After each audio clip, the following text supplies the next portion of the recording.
We're looking at the Chartists from the AQA History Syllabus Power and the People unit.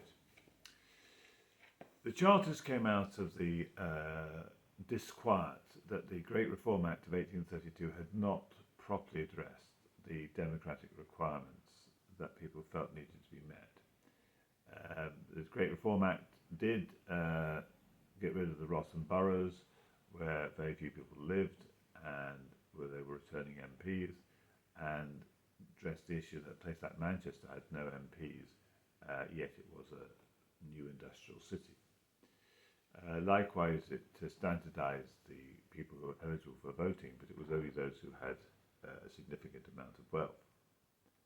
And so the claim, or the desire of the Chartists, was for universal suffrage of men over 21, for MPs to receive payments, and for secret ballots, and for an annual parliament.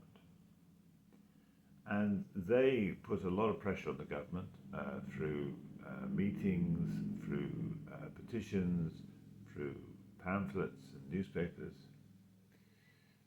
And the government pushed back. They weren't prepared to take on these particular changes, though ultimately, actually, they were all to be accomplished except for the annual parliaments by the end of the century.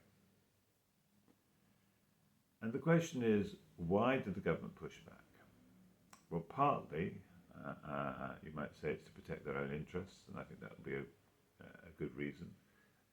They were fearful that if they opened up the system of government to too much democracy, there would be chaos and there would be revolution. And obviously they looked over to Europe and saw lots of examples of that. But I think the American founding fathers were quite correct when they said, for democracy to work, you need to have a essentially strong Christian ethic in the nation.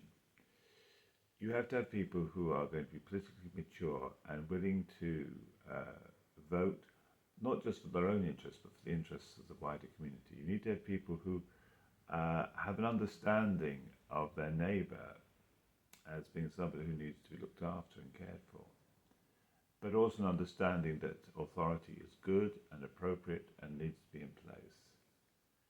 And I think it's worth noting that where democracies have thrived, generally they're either in countries that have strong Christian roots or countries that have been impacted massively by Christianity. And I think that's really an important ingredient in democracy. Well, thank you for listening.